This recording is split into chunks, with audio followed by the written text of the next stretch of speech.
Osiris.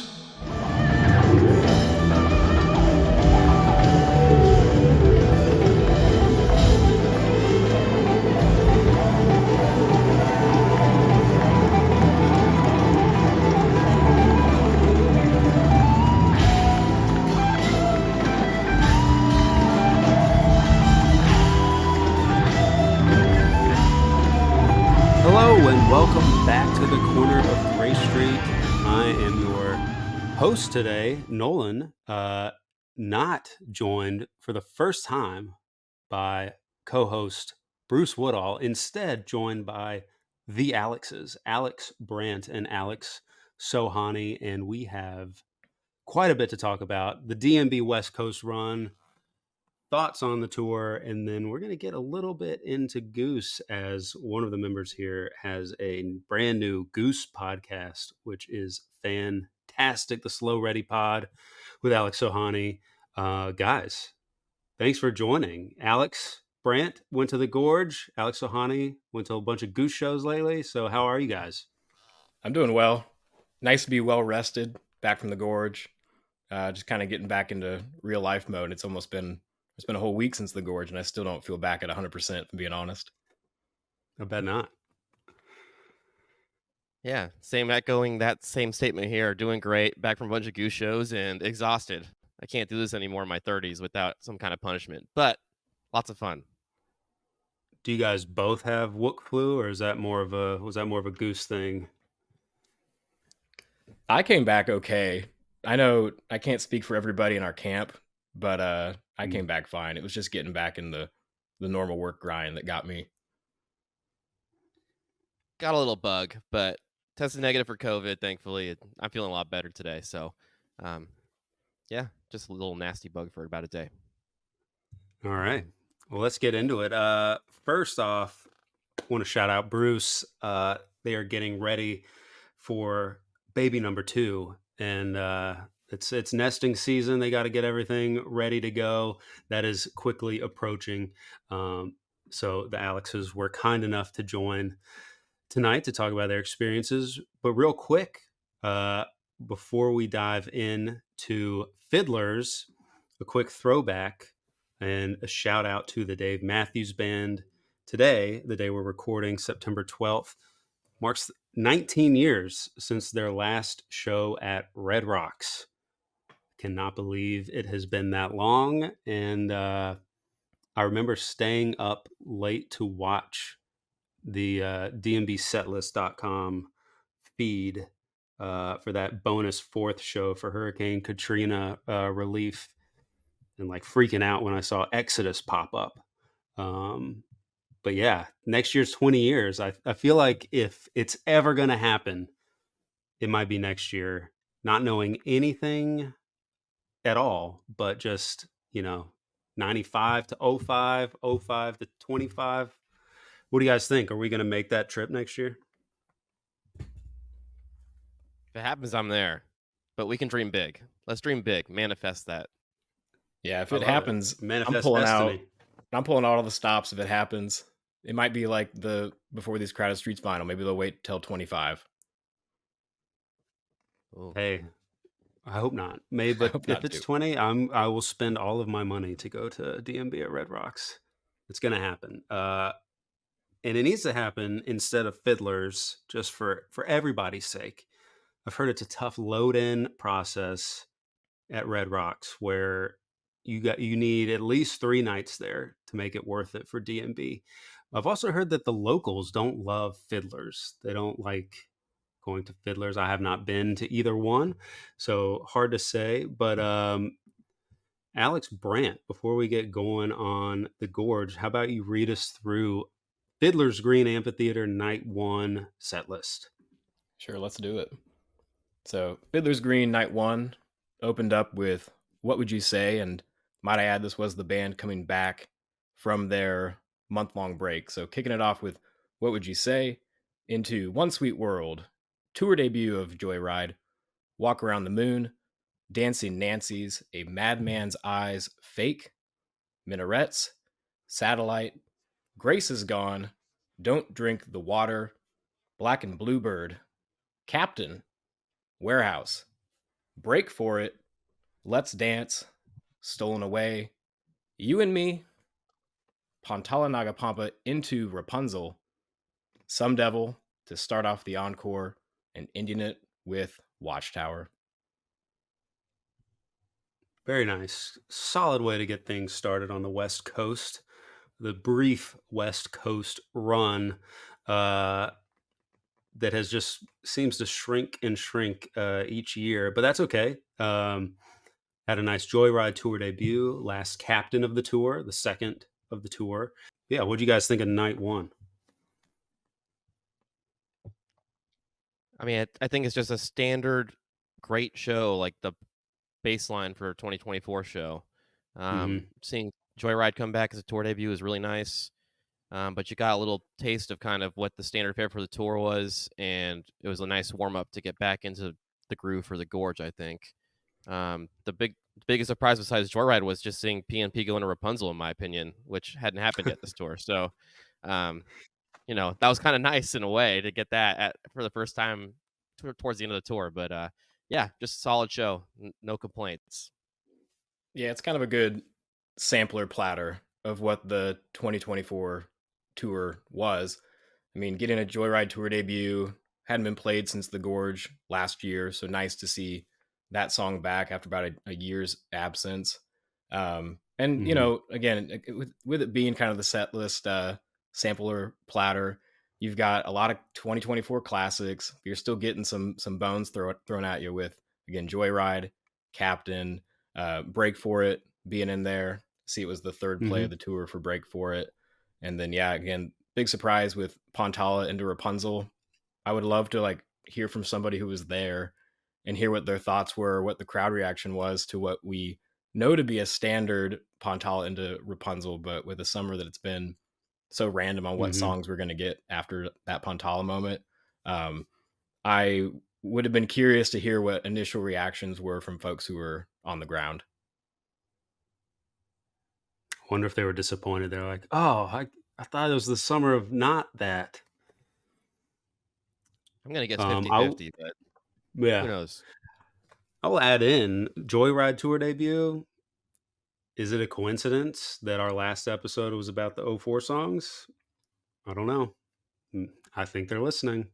Uh, I still think they're listening because we've been dying and begging for an Ants Marching opener for forever, uh, for so long. And that happened night two. So, Hani, how about you read us through night two?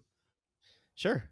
So, like you alluded to, Ants marching opener going into Idea of You, then Spoon, Virginia in the Rain, Sweet, Can't Stop, Monsters, Sugar Will, another '04 song, then Crash Into Me, and then the classic run this year of Lying in the Hands of God into ABI into Break Free, then A Lie in Our Graves, Spaceman, number 27, The Space Between, Typical Situation, and closing out the set with Anyone Seen the Bridge into Too Much. And then for the encore, a Just Breathe, Gray Street.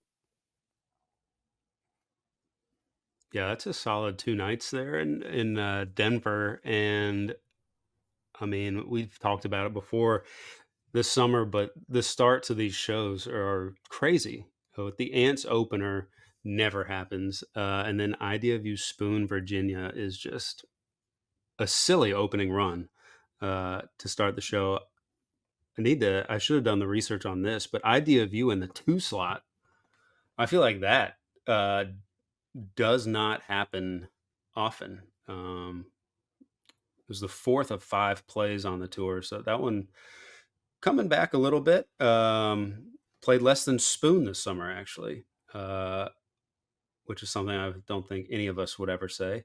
And I love this the run here in the middle. Sugar will crash back to back, and then you get break free graves back to back, and then typical bridge too much. That is quite uncommon. But I like how they've kind of gotten away from the traditional with P and bridge, and changing it up there a little bit.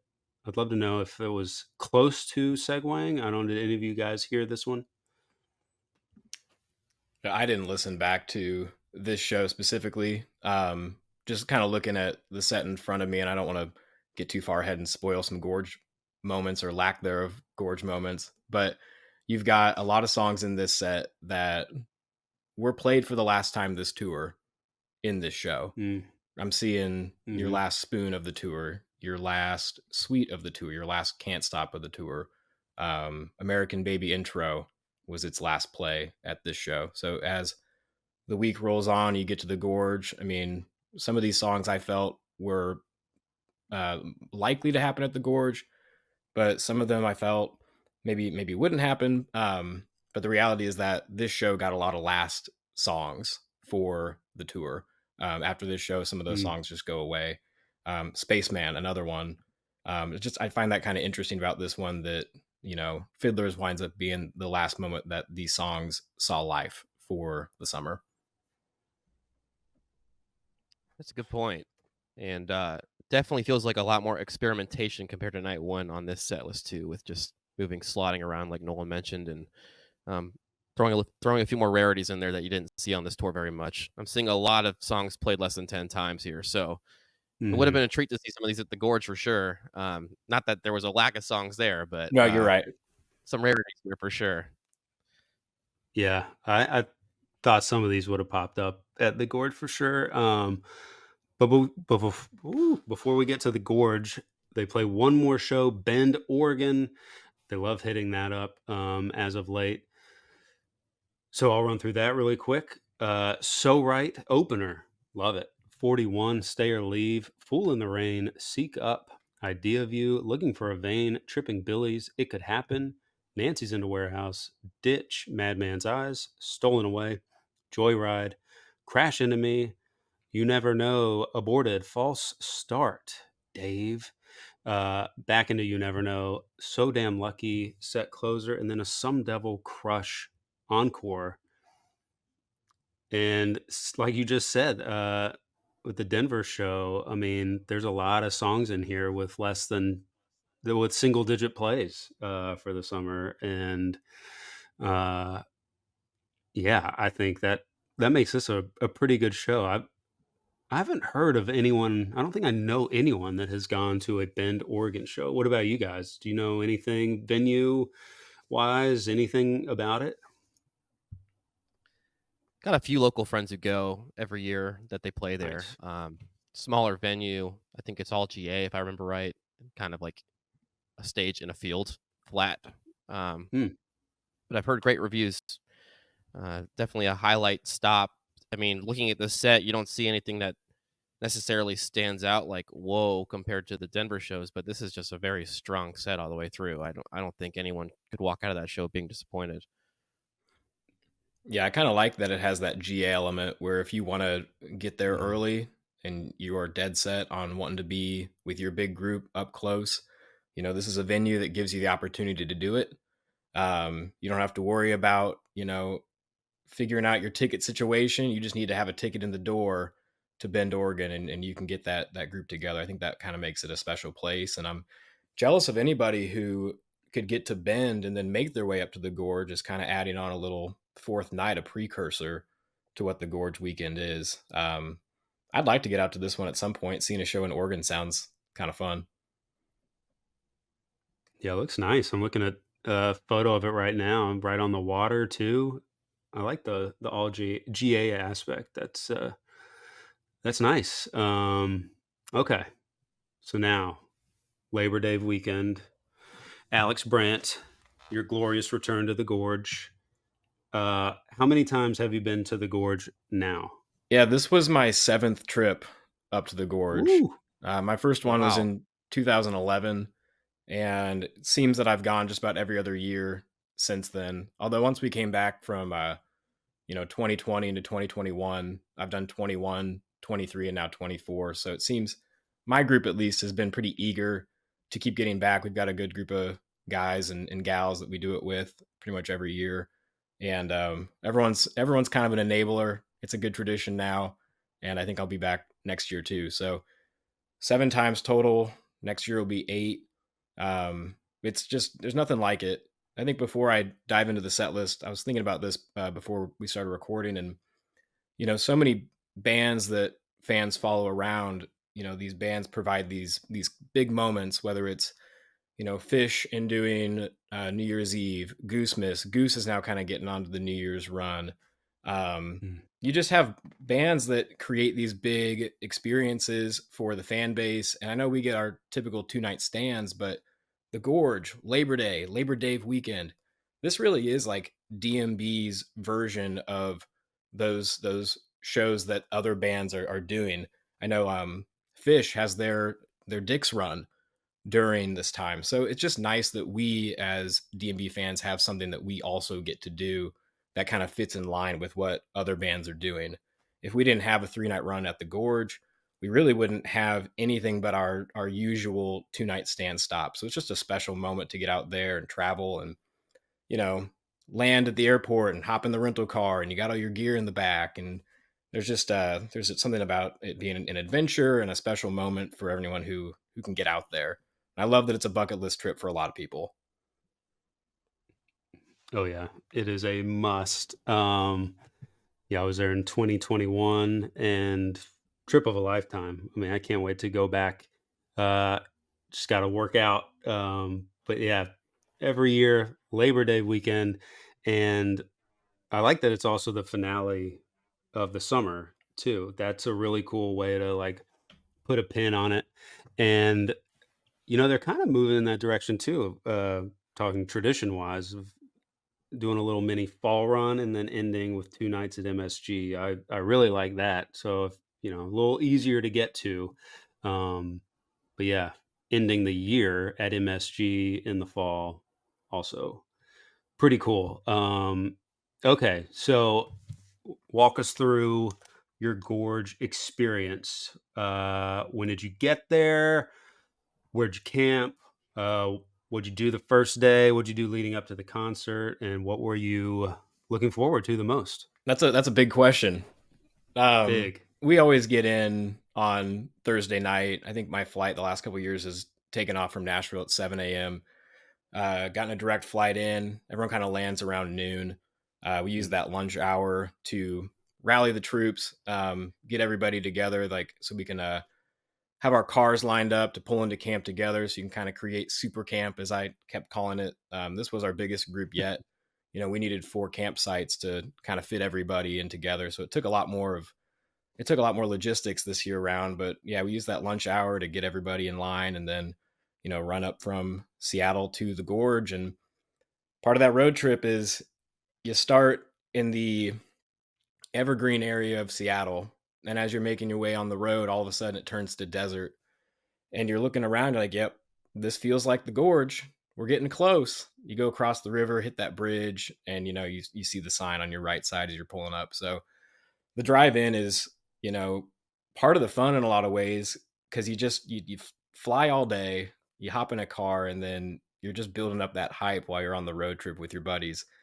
So Mhm. I find it to be one of the most, again, adventurous uh, trips that I make, and I'll keep doing it as long as I can. So we've camped at Wild Horse. I've camped there every time I've gone since 2013. It's a private campground that buses you in and buses you back after the shows. They've got nice, like Oh. lush grass, and we've just gotten kind of accustomed to doing that. There's a little cafe you can go and get dinner if you run out of food, and they're always selling ice there too. So I think it's a similar experience, maybe Premier, but it's just what our group's tradition has been. So we had again 4 campsites together and kind of created super camp for this year's run. Night zero just spent setting up camp, cracking open some beers. I always like to bring one bottle of wine for night zero just to kind of commemorate the weekend. And that kind of just took us into day one. We love hanging out at camp. It's truly one of my favorite moments of the whole year. We've kind of got an Mm. annual bags tournament we'll play with the groups. Maybe we'll bring in some of our neighbors if we need some extra teams. So that's just been a fun tradition. Normally we've done that night three, but this year I think we did it night two this year. And with that said, we do kind of roll into the venue, I think, a little bit later than a lot of people, but it's just what our tradition is, and we're sticking to it. So wild horse camping, it's a good time. and we hope to be back next year too. Nice. I feel like I remember driving past that on the way in. I feel like I remember seeing the sign. And is that all? That's all like general camping as well, like GA. Yeah, they used to Camp. do RV passes and car Mm, passes. This year, they've gotten a little bit more. I don't want to say complicated, but they just have different car passes now. If you want to be on the perimeter, they have a perimeter ticket. If you want to be kind of in the middle and pay a little bit less, you can buy that ticket too.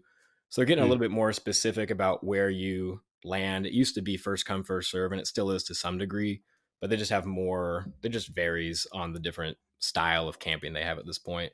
Um, we just do the cheapest option, which lands us on what they call the fingers. It's just like these little strips of green kind of in the middle, and that's mm. just where we've made camp the last 4 years. We've kind of been in the same spot, which is cool. Nice. Keep up the tradition, man. I Yeah. love it. Yeah, that's great. All right. So when did you get to the venue on Friday, and where were you sitting? And then you want to just take us through the set list too. Yeah, let's do it. Night one was our only pit night. Night two and three, we were on the lawn. We got Nice. in there about the time that um, I think Trombone Shorty had just taken the stage. We didn't see Dave like introduce him or anything, but we did see most of Trombone Shorty. So we made our way down. The group kind of has their uh, preferences on where they stand in the pit. I was happy being a little bit further off to the side towards the back. We had some that kind of went a little bit closer, but yeah, all in the pit for that night. And what a show to be in the pit for. Yeah. Um, I'll just kind of take it Hmm. from the top and run it through. Do it. So, band on stage, we open up with Two Step into number 27, Seven, The Best of What's Around, Seek Up, Sugar Will, Funny the Way It Is, Black and Bluebird, Walk Around the Moon, Pantala Naga Pampa into Pig, Blackjack Liberation, Let's Dance, Mm. You Might Die Trying, Dig in a Ditch, Louisiana Bayou, Trippin' Billies, The Last Stop to close out the main set. Encore 1 is O, which was a tour debut, and then Ants Marching to bring home night 1. Wow. Yeah. That's silly. That kind of a little bit reminds me of 21 night one, where you were kind of like thinking they played everything tonight. Like what like what are they going to play the rest of the weekend? Um Maybe that one had more of the hits, but this one has just like so many cool things sprinkled in. Super unique set list. And you get the first two-step opener since 8/29/21. I listened to the tape and the crowd goes bananas. And at the end of it, he says a funny comment about like, all right, that's it. Thanks for coming out. Yep. Uh, yeah. What was the reaction like to two-step opener night one? You really can't beat it. And No. it's it's rare. I mean, I actually was at Railbird, which was the last time that Two Step opened a full band show. And it's awesome when it's opening a festival, but it's a whole nother beast when it's opening your Gorge weekend. Um, it was not what anybody was expecting. Again, it's a rare moment. It's a moment that I think people secretly are hoping for, but if they're being realistic, don't necessarily like say it out loud. And Hmm. Two Step historically seems to get played night two, so opening up the run, the whole weekend run with a Two Step, you're like, all right, well, what's going to be closing tonight? What can top that? What's going to be closing tomorrow night? What can top that? And I wouldn't trade it for anything, though. I mean, that's a perfect way to open the Gorge weekend. It was a good welcome back to the state of Washington, and I don't know. There's nowhere else I would have rather been for that one. Oh, it's I mean, can you perfect. get a better opener than that? Seriously, like I think the band was so excited about it that Dave sang the second verse twice on it to start, and Yeah, that got a nice Yeah. crowd response too from the tapes I listened to. Um, Yes. and just an awesome version of two step. Like it was shorter, super tight, but they didn't spend any time doing any funny business. They just got right to like epic jams to close the thing out. So Yep. awesome Mhm. start. Yeah, and then Yeah, just really good. And then go for it. well, yeah, I was gonna say if we're moving on from two step, I kind of noticed this in the moment, and I want to talk about it. You've got two step, which is a two, and then 27, Mhm. which is 2/7, and then your third song is 7. So right out of the gate, you could just kind of feel the setlist creativity already start to be turning, and that got me excited for the next two nights too, because you can just tell when you get an opener like that, plus the setlist creativity right out of the gate. You just got a lot of music ahead of you, and it gets you excited for whatever could be coming next. Yeah, for sure. And you get your favorite song, Best of What's Around there in the 4 slot. That's right. That's, you get Two Step and Boa in the first 4 songs of the Gorge with the sun setting. Hell Stop. yeah. Yeah, Uh, I was on cloud nine. I mean, getting your favorite yeah. song night one early like that again. It's just the rest is just a cherry on the top. Yeah, that is wild. And then Seek Up, the potential, I guess, well, maybe every year now, Jam of the Year for DMB as it's its longest song. 20 minutes here for Seek Up. And then Sugar Will back to back. Uh, I would not have guessed that those two would be played back to back. And I'm just wondering how the vibes were, because those are potentially maybe two of DMB's most jammy, mesmerizing songs. I think all things considered, you're still kind of hot off of that whole run, and you've got the jammy seek up. You kind of were expecting a seek up at some point throughout the weekend. Sugar Will was a song that I was hoping to hear, but it wasn't like 100% sure bet that we were going to get it. So once those horns come in right after the seek up ended, I was getting pretty excited about that, especially having heard the two of you talk about it the other week. How the band had been kind of jamming it out. You got a nice Tim solo. You got kind of Buddy then coming in afterwards. It was cool to finally hear the 2024 version of Sugar Will. And again, I was still riding high at that moment. Kind of an unstoppable run to just open up this weekend. Oh yeah. Yeah, it really is. It's just Seek Up is almost like a night one staple from the Gorge. Just going off of recent memory, it feels like they play it on night one a lot, and it's just what's better than that to kind of get people going for the weekend. And then Sugar Will, probably one of the best songs they've been playing all year. I think that they're gonna hopefully play it a lot more through this fall tour and next year because it sounds fantastic. They better. Um, put it on the album. We need it. Uh, okay, so that's the only time or Seek Up and Sugar Will have been played back to back. Uh, so Boom. you guys get great stuff at the Gorge per usual. Uh, okay, and then funny Black and Bluebird, Walk Around the Moon, all pretty standard. P into Pig, that has been a highlight of the summer, in my opinion. And then Blackjack, Liberation, uh, Back from the Dead. Last time played June 2nd, 2012. I watched the video. Well, I attempted to watch the video of this. Alex, I want to hear your thoughts on Blackjack, what the crowd seemed to think about it. And because I saw some of the reactions on social, and it was a lot of, oh my God, they play Blackjack. And my reaction was more of, oh no, they played Blackjack. So you just set the scene for me. Yeah. So you get Pantala and then Pig, and it was nice to see Pantala segue into something else. So I thought, okay, after kind of a standard moment with the Black and Bluebird Walk Around the Moon songs, you then go into Pantala Pig and like, okay, Pig's another great Gorge song. I'm so happy we're getting this night one. This is fantastic. Pig ends, and if you being in the pit certainly helps, but I remember looking at the band. I'm standing next to one of my friends and I'm watching the band kind of talk with one another. And I just kind of took my own shot in the dark. And I looked over at my friend and I go, "Oh, they're about to do something big." And lo and behold, it winds up being Blackjack, but I hadn't actually listened to Blackjack in a hot minute. And it starts playing Hmm. through, and I almost thought it was like a new intro to Monsters for a hot second. And then once you Mm. kind of, it's just that Tim moment kind of reminded me a little the start of Monsters. But then you're like, no, this isn't Monsters. What is this? And then about the second time they got through that opening kind of riff, I was like, oh my gosh, this is Blackjack. And naturally, you're just gonna scream out like Blackjack.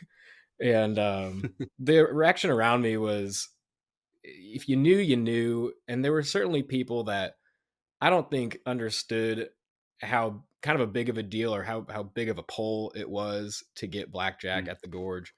um, I personally haven't. I've always enjoyed the song. I caught it at the Caravan a couple times and kind of Mm. never thought it would see the light of day again. So getting out there and catching a liberation, the sixth largest liberation in band history, was a moment to be had. And I knew how big of a deal it was. Some of the folks around me did. Other folks in the pit, I don't know if they cared as much as I did, but yeah, it was cool to hear that, and I thought it was long gone. And I think a lot of people felt that it was been a song that would never come back. Yeah, some may have even been hoping that it may never come back. In 12 years since it was last played, and Dave still didn't find the time to write lyrics for it. So, uh, I mean, he did say essay in there at one point. I think he called somebody an essay or something, and then is that right? yeah, no lyrics. But it's Mm. nice that they're thinking of these songs to surprise us with still. 12 years is Yes. wild. No one thought this Yes. would come back. I don't think Yes. anyone asked for it, but it's here. Yeah. I would have Uh, liked to have been a fly on the wall when the mhm. conversations had about, hey, how do we feel about Blackjack? Do we need to get in the rehearsal trailer and knock that one back out? Um, it just, what pops into the band's mind or Dave's mind to bring a song like that back? Mhm. Mhm. Who knows? Uh, that's why we need Dave on the pod so we can ask him stuff like that. I will say I've always stood by the music of Blackjack. I love the music. I think it would be better as an instrumental tune like Kit Kat Jam. I also think the beginning of it would make for a good intro, like you were saying. And I saw the debut of Blackjack at Citi Field in 2010, and that's all it was pretty much instrumental, maybe like one time through, and then I saw the longest version known to man in Charlotte, and one of the last ones. Yeah, so I think that needs to be an instrumental. I think we need to make it happen, but they don't seem too keen on playing Kit Kat Jam, so I doubt they'll play Blackjack like that, alas. Okay, well, that's a cool liberation. Regardless, 12 years is a long time. What, third of the band's history, just about. Wow. Yeah. So that's nuts. All right, get some energy back. Let's dance, die trying, then ditch. Then this run of Bayou, Billy's, and Last Stop is just kind of balls to the wall. I'm sure the place was just popping here at the end of night one. Yeah, I can go into that. We've got Trombone Shorty coming back out, and he just adds a nice different level to the band. Having that different horn in the horn Hmm. section, it does make a difference from what you're used to hearing. So Bayou, I know I don't really care for it, but I know that it gets a good crowd reaction from time to time. So having him on that one was cool. And then a mid set, Trippin' Billy's. At that moment, I actually thought Trippin' Billy's might be the set closer at that point. Mm. But it was cool seeing that happen. And Trombone Shorty, he just brings it when he's on stage with the band. I'm glad that Oh he yeah. made his return last year in Charlottesville and has seemingly just kind of stuck around and has been following them a little bit, popping out and playing some songs with them, because he's brought out some cool moments in the last 12 months. Yeah, he definitely has. And then you get the full last stop there to end the main set, and then encore of O and Ants. And Cry Freedom was actually cut from E1 Dagger at the time. But I think it'll work out for you guys in the long run here, maybe the next night. Okay, so night one, great success. You're on the lawn for night two. What'd you do during the day, night two? And did you make it in time to see Corey Wong open? I sure did. I made it for Corey Wong. Night two, Yes. like I said, we did our bags tournament on night two, so it was a long day. Ah. I won a couple rounds. I didn't win the whole tournament, but maybe next year. Uh, we missed Blind Pilot, which ironically enough, they were on the Gorge Caravan, my first Gorge show back in 2011. Um, but yeah, Corey Wong then just taking the stage, and he's just such a fun guy to watch play the guitar. And I know when you're up on the lawn, you're not catching all the little moments, but since the show, I've seen a few videos pop up from his opening slot, and man, that was just a fun way to watch the sun begin to set, I guess. Um, yeah, nice to see him do his thing, and I think we all knew that once we got to the band set, that Corey Wong was probably going to be coming back out, and I was just Mhm. sitting up on the hill, kind of giddy for what that moment could be or what song he was going to be playing on. Was it going to be kind of a repeat from Madison Square Garden, or was it going to be something new? And as we talk through night two, we'll get into that. Yeah. So, man, it's your show. Read us the set. Take us through it. All right. Opening the show with Crush. Then we get One Sweet World, Madman's Eyes, Virginia in the Rain, Break for It, Dancing Nancy's Into Warehouse, Monsters, Lover Lay Down, Alligator Pie Liberation, Joyride, Number 41 with Corey Wong, Cry Mm. Freedom, So Right, Jimmy Thing, Drive In, Drive Out, Don't Drink the Water to close out the main set, Encore 1, The Maker Full Band, and Why I Am in the E2.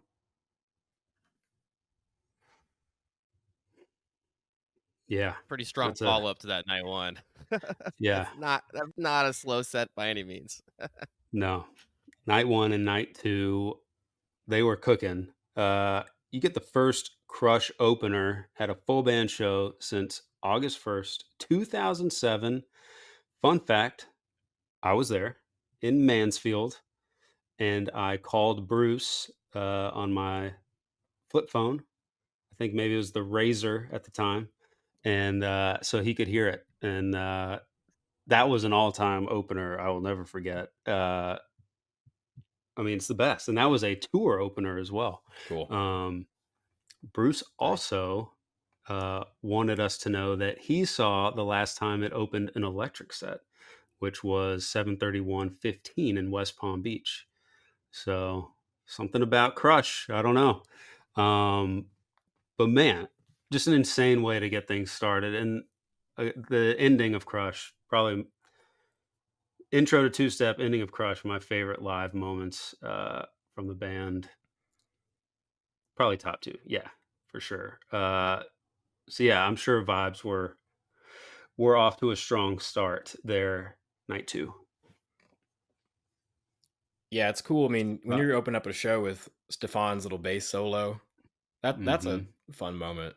And I didn't know it had been as long as it had been. I think it's because maybe we're used to like Dave and Tim shows opening with Crush, or an electric set opening with Crush. I didn't know it had been as long as it had been, but a cool way to open the show. And I think um it set or it kind of revealed that there were going to be a little bit of some themes over the nights, like cool openers, Mhm. liberation down the road in this set. And I was just like standing with my buddies on the lawn. I was like, okay, we got 2 for 2 on like unique openers tonight or this weekend. Kind of made my gears turn for night three, but we'll get into that later. Yeah, just a fantastic opener. And then One Sweet World in that 2 slot, you're at the Gorge, man. You're watching the sunset. You've got Mm. the vastness behind you, and only 4 plays for the tour. I mean, One Sweet World, a song that I think people were maybe getting tired of a little bit, got a Mhm. break in 2024. And that was my only One Sweet World of the whole year. And here I am at the Wow. Gorge, looking back, watching the sunset and sleeping outside tonight. It's a perfect way to kind of keep this show going. Oh, you gotta enjoy that one at the Gorge. Oh That's yeah. a must, and yeah, I feel like it needed a bit of a break, and now that you mention that, like, night 1, several songs following that same pattern of single-digit plays, and that was only the second two-step of the tour, which is nuts, and, okay, flip to night 2, and it's kinda the same thing, you get Nancy's and Warehouse and 41 and Jimmy Thing and Crush, which were all in the 20s. 41, Jimmy, well, I don't have my glasses on. 41 and Jimmy played at, gosh, 26 shows. Don't Drink the Water, 24. So you get a lot, but then single digits mixed in. Yeah, it's impressive. Alligator Pie, Liberation. Gonna go ahead and jump to that. First one since February 14th, 2020, and first time full band since February 3rd, 2018. And that was that night before the Super Bowl party, right when DMB announced that Boyd would not be in the band any longer. So, yeah, I imagine you knew, some people knew what guitar that was that Dave brought out and that he really only plays one song on it full band. I listened to it and I thought it sounded like really good. I thought he sang parts of it differently, and I also thought his voice was a little tired, um, maybe from the desert. But yeah, did you enjoy Alligator Pie? Had you seen it before? Give me your thoughts. Yeah, I was actually at the Night Before show in 2018, Oh. which, that show was the comeback show after the Dave and Tim years, so everybody was really hyped Mhm, to get a full band show, back on their books. And mhm, not to veer off, but that set list is surprisingly strong. There's a lot going on with it. I know there wasn't Boyd, but you had You Never Know come back and Alligator Pie, which was a huge surprise. I decided to mhm, pull up these Alligator Pie plays here, and you've got 1, 2, 3, 4, 5, 6 plays since 2013, and that includes Dave and Tim. So Wow. wow, going back to 2018, that song was already extremely rare and a moment for that show, and now it's been 6 more years, and we're finally getting it again. I know a lot of people were hoping to hear Alligator Pie this year at some point, and it felt like mm, a big payoff and a big reward for those fans who had been kind of clamoring for that one to return. Being up on the lawn, the Gorge doesn't have like lawn screens, so you're kind of at the mercy of the screens that are down on stage. And if my memory serves me right, they didn't have them like on, or they were just blacked out at that moment, or maybe focusing on something else. I didn't actually see what guitar it was from where I was sitting. And so had I seen it, I would have known it was Gator Pie like instantly, but I couldn't see it. mm, So my first reaction was the notes getting started. And that kind of added to the surprise element, because I'm not reacting to the guitar coming out. I'm reacting to the actual music. And I definitely like, grabbed my friend who I was next to and like shook him. I was like, oh my gosh, we got Alligator Pie. Definitely one of the rarer songs from Big Whiskey. I know there were people in the audience who completed Big Whiskey by hearing that song, so a special moment for those folks. mm, And a huge nice. surprise, back to back Liberations at the Gorge, Blackjack Night 1 and Alligator Pie Night 2. That's pretty uncommon no matter what year you look at, getting back to back libs. And I just was Mhm, pumped for me and everybody there. And Hoping that one actually sticks around once we get into the fall tour too, because I hope more people get a chance to hear it. To your point earlier, Alex, it sounded like they spent a good amount of time in the rehearsal trailer on this one, unlike Mhm. Louisiana Bayou somehow that gets screwed up every other time they play it. But I digress. Fantastic song. It sounded like they were trying something new with the harmonies, like you said, Nolan, on the bridge there, and Mhm. maybe it didn't go as well as planned, but otherwise it was just absolutely terrific. Definitely want to see this on the fall tour. Yeah, they gotta play this one more. I've always liked it off of Big Whiskey. I saw it. I think I've only seen it once. It was Fenway Night 2 in '09, in the 2 slot there, song debut. Big fan of it, and I think they could do so much with it. They could jam it out too. I think it'd be nice to maybe change it up, and maybe cornbread doesn't get jammed out as much. You jam out alligator pie a little bit, but I think this run here is very unique. Starting with alligator pie, Joyride, 41, Cry Freedom, So Right. I mean, Joyride through So Right there. We can even extend it. Jimmy Thing, Drive In, Drive Out, Don't Drink the Water. That to me is like '03, '04 DMB. Especially, when you think about Joyride and Cry Freedom, and only the second Cry Freedom of the tour, but there's a lot to unpack here. But to me, the highlight of the weekend, especially night two, number 41 with Corey Wong. I feel like, we talked to him about it. He said it was his dream to play number 41 with DMB, and he was hoping it was going to happen at the Gorge, and it did. And he delivered. We talked with him about what was he going to do to make his version stand out. Like it's a legacy song kind of thing where everyone has made their marks on it, from Bela to, I mean, everyone in the Flecktones, John Mayer, all these legends. And to me, I mean, it's just another all-time version, so unique and so very Corey Wong. And I mean, there's a great video of it on YouTube that's just zeroed in on Corey. I think, just give my uh 2 cents about it real quick. I think he plays perfectly with Tim on this, and kind of mirrors Tim's album parts. Uh, he clearly knows the song just like he's been playing it his whole life, because he has been. He shines on the solo, and then Carter also, the two of him are so locked in toward the end of the solo. And then when he and Dave kind of huddle up and Dave is finger picking, strumming along with Corey, and they're kind of matching each other. I mean, I feel like this version of 41 has everything you could want. Yes, very impressed. What did you guys think?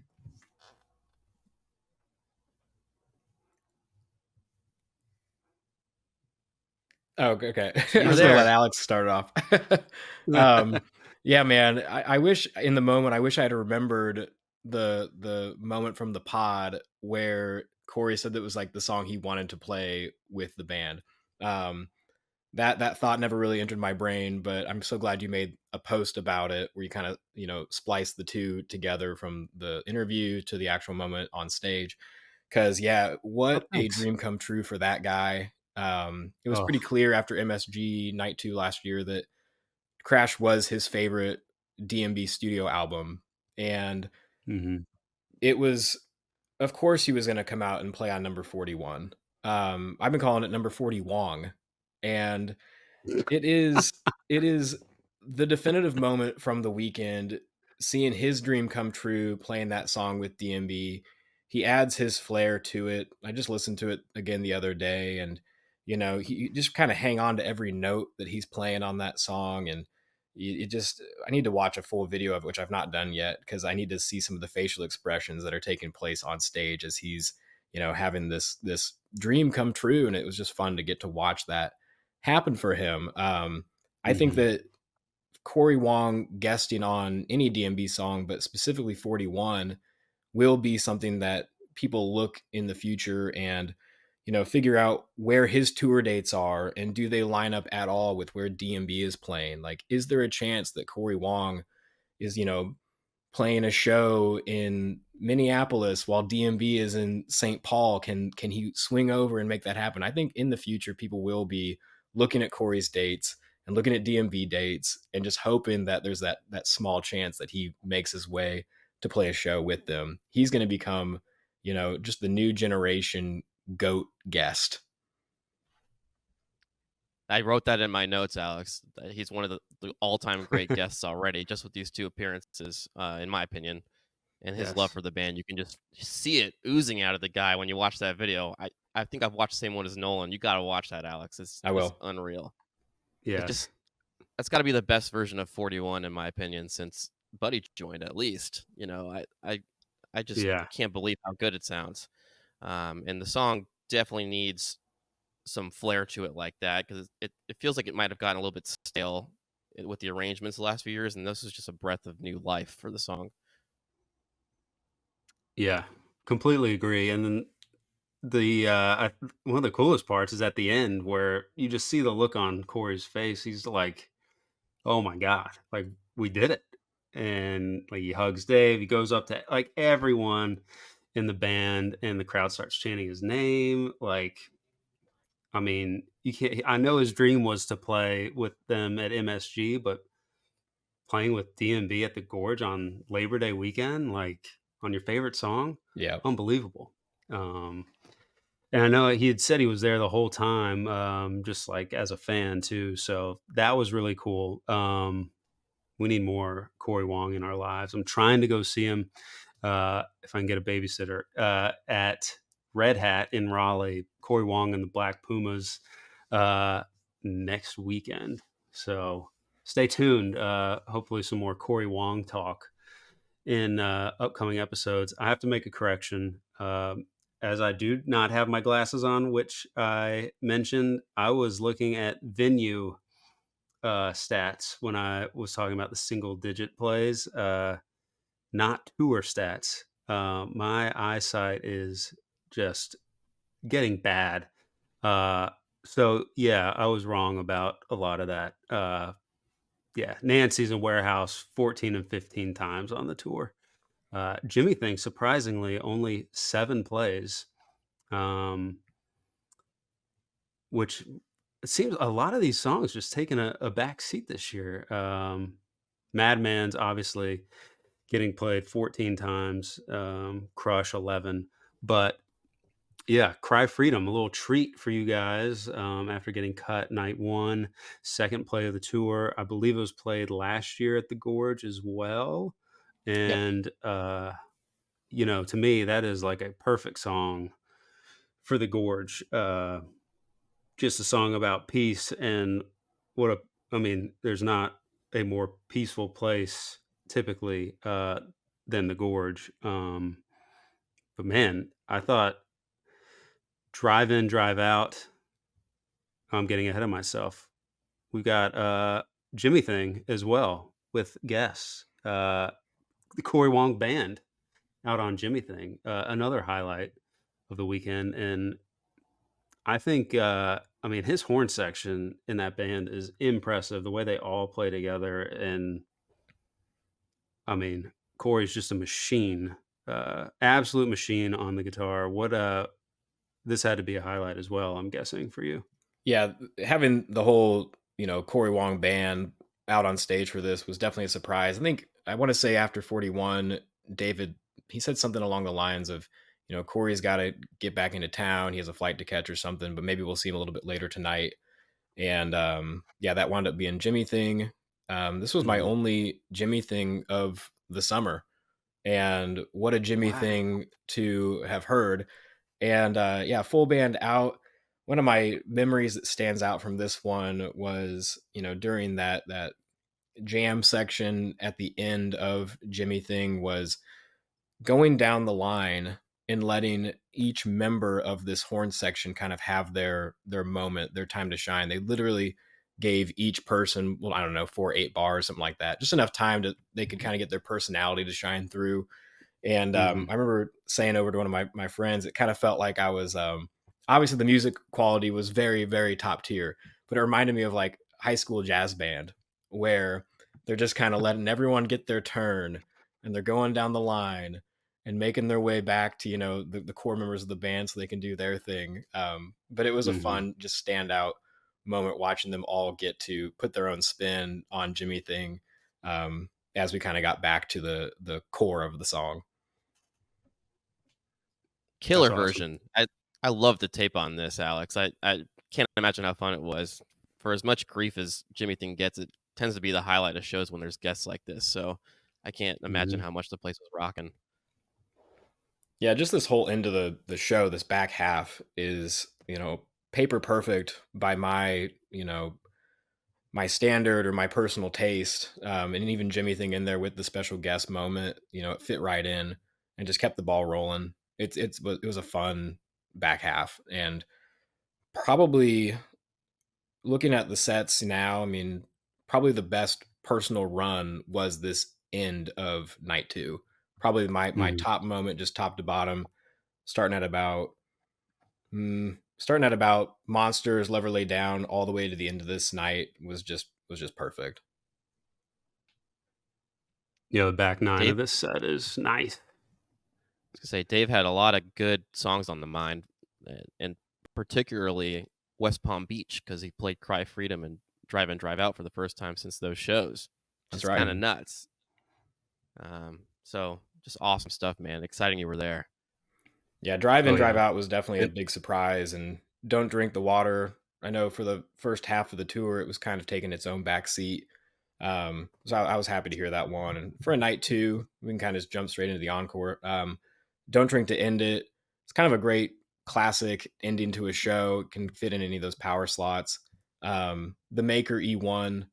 I said this on one of my TikToks, but I think Dave kind of had the Maker on his mind because he had just played at Blackberry Farm earlier in the month of August, Mhm. where him and Emmylou Harris had played that one together. So it might have just been fresh on the brain, but that's a cool E1. That song's pretty uncommon. I'm always happy when I get to hear the Maker and Why I Am. I know it's a big whiskey song, so people don't feel that it fits in those power slots that well, but I mean, when you're getting it on a night two of the Gorge, and you're kind of having that nod to Leroy Moore, that's a song that I'm more than happy to hear at the Gorge. After those 2008 shows, I think Why I Am and the Gorge kind of just go hand in hand.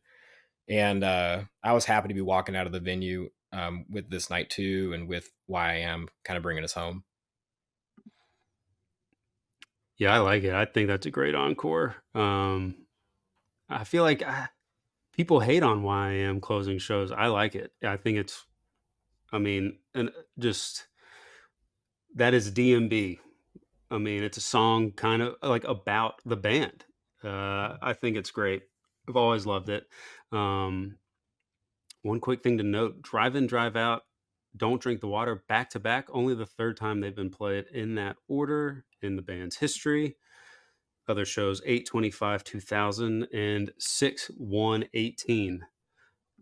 And it's you would not think by this performance that Drive In, Drive Out rarely gets played because it's flawless. They play it, play it more. Gosh, open shows with it. It's so good. Carter dominates. Okay, Alex. Before we get into night three, which show did you like better, night one or night two? I originally thought that I liked night one more. Like when I was there in the moment, I think I liked night one more, but my brain kept going back to a two-step opener and a last stop closer. Those two Mm, moments alone. Oh, and the blackjack um, liberation. Like those three moments were kind of a standout for the weekend up to that point. But mhm, after night three, on the flight home, looking back at the sets now and just kind of where I was in the moment, I think night two from top to bottom, probably my favorite of the two nights. And minor spoiler alert, my favorite of the weekend was night two. That seems to be the trend at the Gorge. I always find Saturday to be kind of the strongest show of the mm. weekend. But yeah, looking back on that, I mean, Alligator Pie Liberation, just that back half of the show, just again being picture perfect. Crush is your opener. Break for It, which we didn't really touch on, was my largest personal liberation according to Almanac stats. I hadn't heard it since 4th of July 2010. So it had been 14 years since I'd heard Break for It live. I missed it in 2022. So I was just like looking back at this Wow. set, like, man, that one was just filled with high quality moments. Oh, and Corey Wong too. I mean, we just talked about how that was the definitive moment of the weekend. Like, you just can't beat that. Yeah. So night 2 over night 1 for me. Yeah. I kind of thought that's what you were going to say. Okay. Well, they keep the trend going night 3 with strong starts. And I got to say, it might be the best 3-night stand of openers ever, or 3 consecutive shows of openers ever in the band's history. Because you get Shotgun to open night 3 at the Gorge. First time played as an opener since June 29th, 2022. Holy cow. It's absurd. What a treat for everyone who stuck around for night 3. How dare you ever try and miss a Sunday show? Because you get very special stuff like that. All right, Brandt, run it through one more time. Night 3. Let's do it. Yeah, opening up with Shotgun, the second time ever. Drunken Soldier, The Stone, Crash Into Me, Gravedigger, Minarets, Looking for a Vein, She, Lie in Our Graves, The Ocean and the Butterfly, Lie in Our Graves reprise, What Would You Say, Stolen Away, Granny, Break Free, Cornbread, So Damn Lucky, Gray Street, to close out the main set of Night 3 at the Gorge. Encore 1, I'll Back You Up, and All Along the Watchtower ties up the weekend with a nice bow. Strong stuff. That is high quality songs for 3 nights in a row at the Gorge. No repeats. Thank goodness. Well, let's get it started with this opening run. Shotgun, Soldier, Stone, Crash. Whew. I mean, I don't know if you guys were feeling like maybe this is going to be the best show of the weekend, but certainly by the start of it kind of felt that way. Yeah, I was definitely in that boat. Similar to Alligator Pie, I mean, I couldn't see what guitar was. I don't have my glasses on when I'm up there, so I am on the lawn and I don't have any screens to rely on. So, band comes on stage and just kind of guessing what it could be, just using my ears more than my eyes at that point. And yeah, those opening notes to Shotgun start, and I'm plugged in. I know it's the second time it's ever opened in that moment. I think Alex was at the first time it ever opened a show, and Yep. it was truly a moment that I never thought I'd get to have. I was jealous of that first Shotgun opening, and the Gorge getting at night 3 again, 3 for 3 on unique openers on this weekend, and super surprising. Listening back to the tape, Dave actually went and did falsetto anytime he would typically Mhm. go and do the whales, which I thought was interesting. I'm sure there's a lot of opinions out there. Maybe it might have been the desert, night 3. I think I prefer him going full voice. That's just my own personal take on it. It was cool to hear the falsettos, but I would probably want him to just go all out on that song. It's kind of what helps, make Shotgun Shotgun to me, at least these newer versions of it. Um, anyway, what do y'all think about Shotgun opening? I mean, I think you take what you can get with Shotgun opening. Last show of the main leg of the summer tour. I think there's a few festivals coming up here, but yeah, it must be exhausting, especially after a Europe tour and going right into summer tour. Like, the voice has to be shot. So you got Yeah. Shotgun as an opening song. And just as a note, I'm sitting in the parking lot of Holmdel for the Goose show, leaving because the show just ended, and see that pop up on the hub, and just remember that moment of it opening at Holmdel, and looking at my wife Sarah like, "Damn, they just got a Shotgun opener, and we're here where we saw the first one." It's pretty nuts. So exciting for y'all out there. Wow. What a great start. Yeah, pretty cool. Yeah. Yeah, we were losing our minds. My friend Matt was predicting almost all weekend, and he was just joking. He's like, "We're getting a shotgun opener this weekend." We were all just looking at him like, "You are crazy." And let it be known that Matt kind of called it all weekend long, and I got to give him a shout out on it because he was losing his mind. I was losing my mind. No one thought that that was even near the table, and it was definitely a highlight from the whole weekend was getting that shotgun opener. But diving into Drunken Soldier, seeing six of the tour on that one. It had been absent for about 14 shows.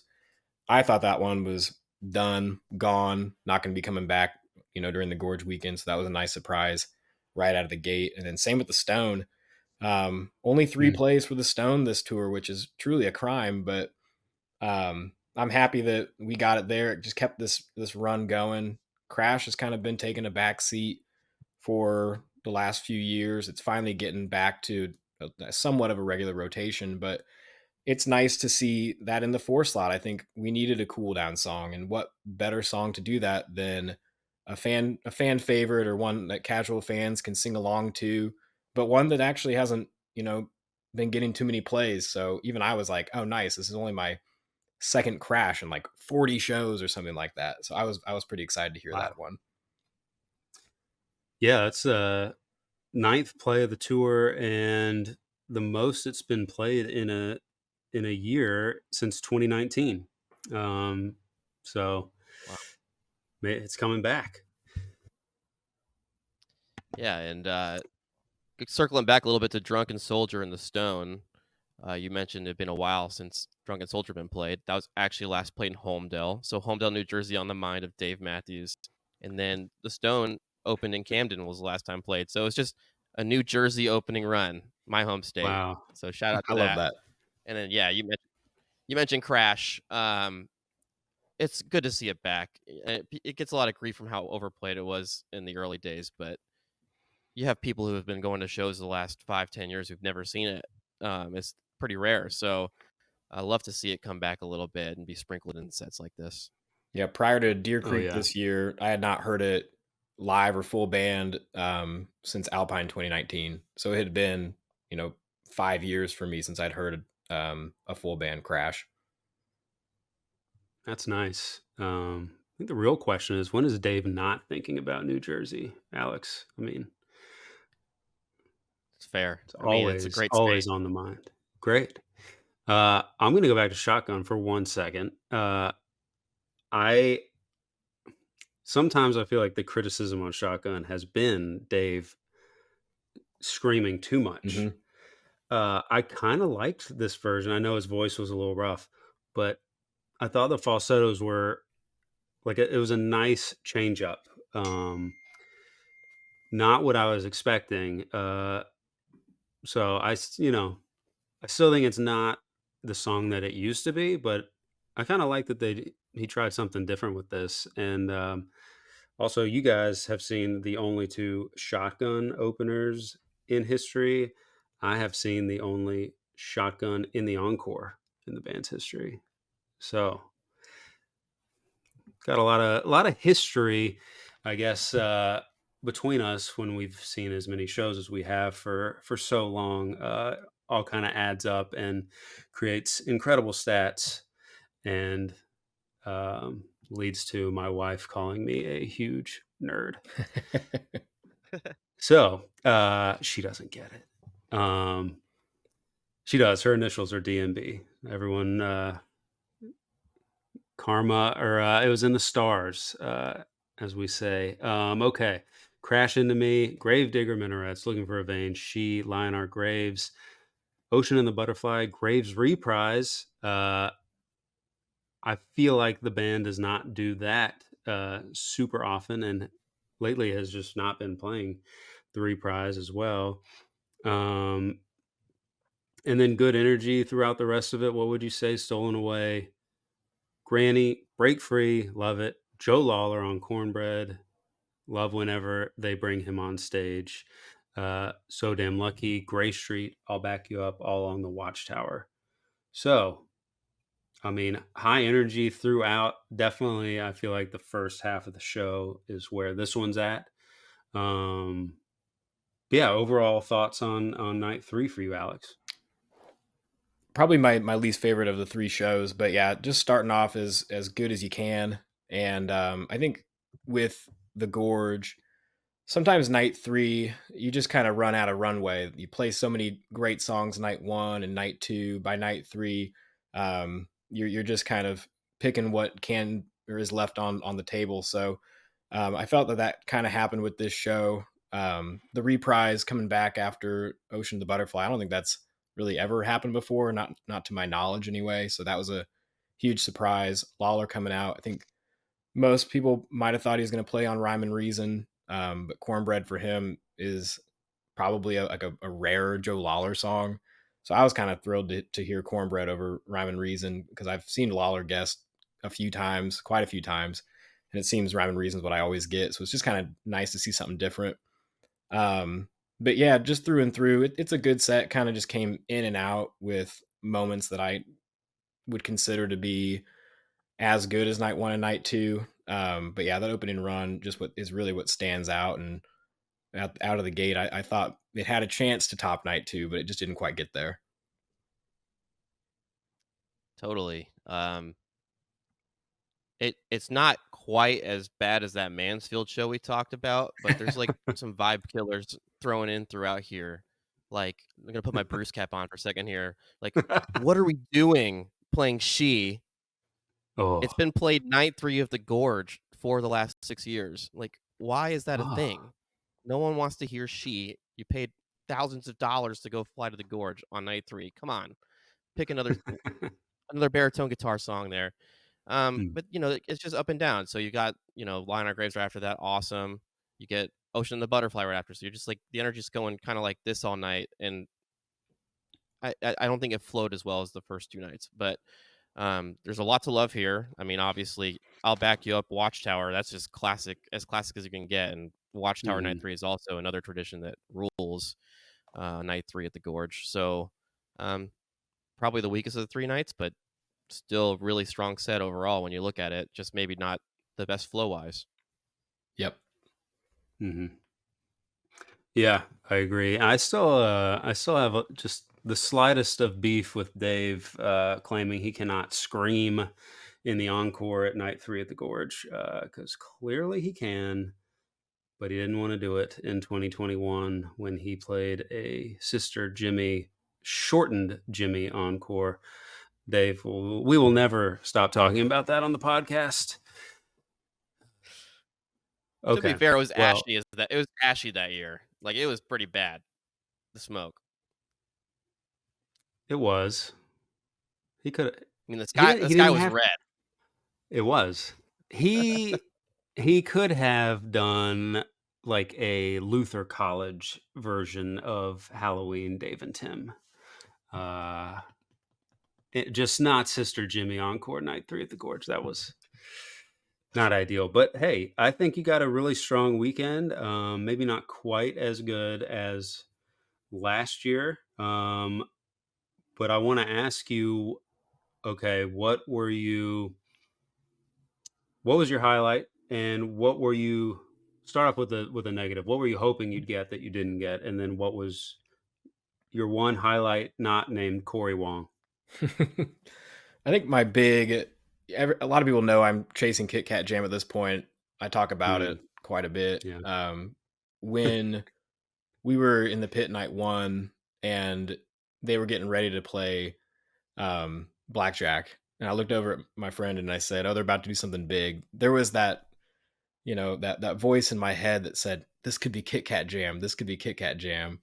And I know how unrealistic it is to go into a Gorge weekend hoping you're getting that song, but it's still one I'm chasing. I'll be at Madison Square Garden with my fingers crossed out there too. So maybe then. As far as the tour goes, Captain was a song that I was hoping to get played at the Gorge, and obviously that one didn't quite make it out there.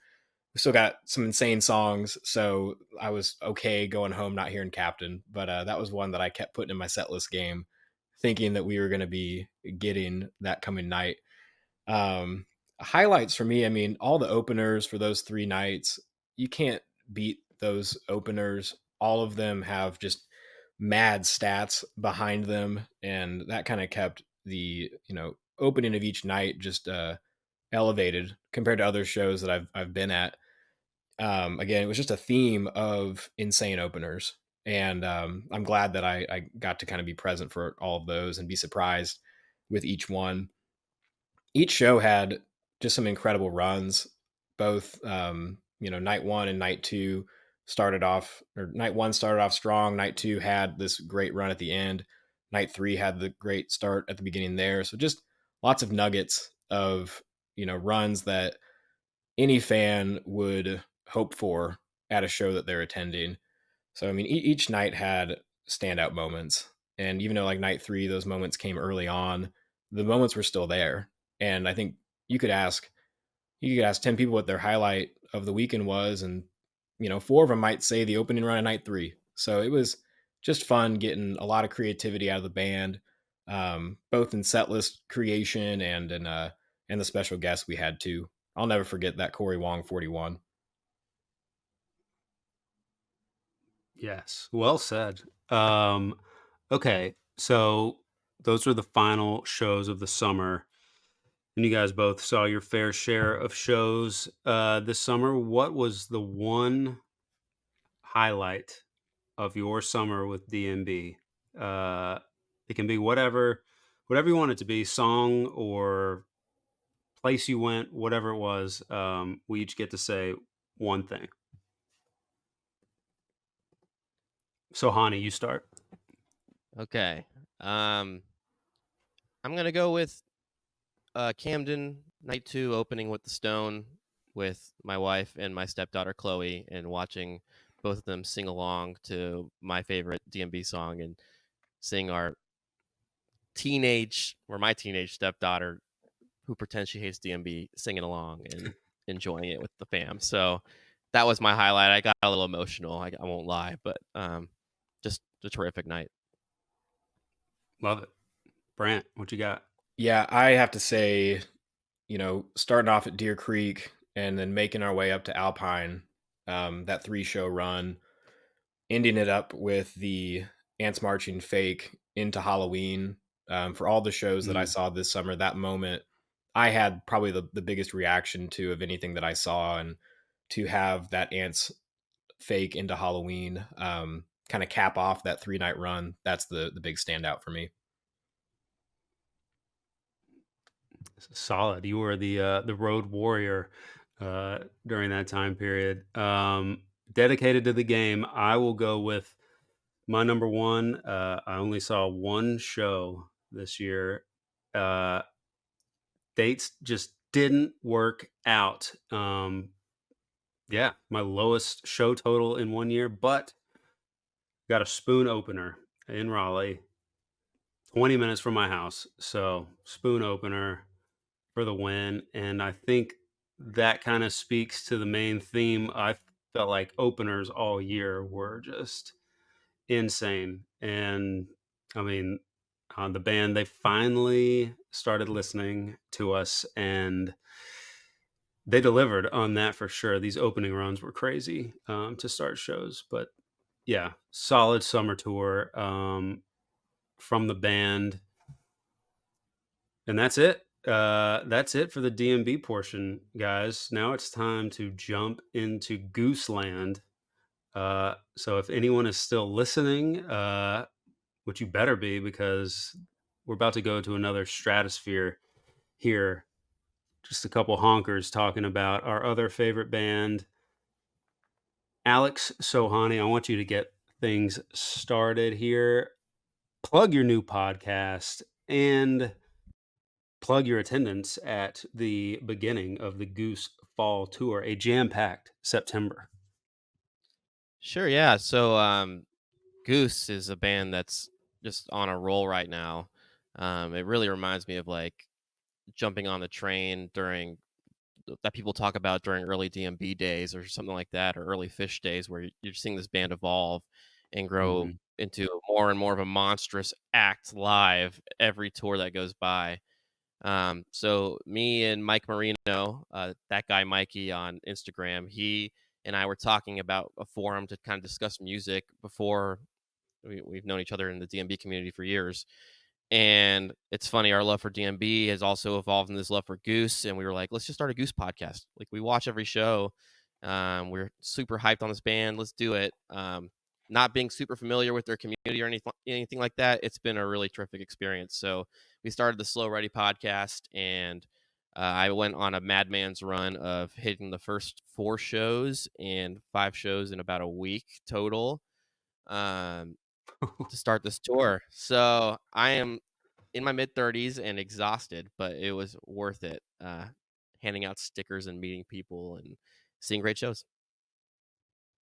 What a great way to start your podcast as well, by being on hand to see the beginning of the fall tour for Goose. And I mean, I would say their June was incredible. Their I guess it's the first tour with new drummer Cotter. Um, I mean, they have not had a bad show at all this year. I mean, they're hitting on all cylinders and really finding a groove, especially right now. I've listened to every show so far this fall, and whew, I mean, they're on fire, doing insane stuff every night.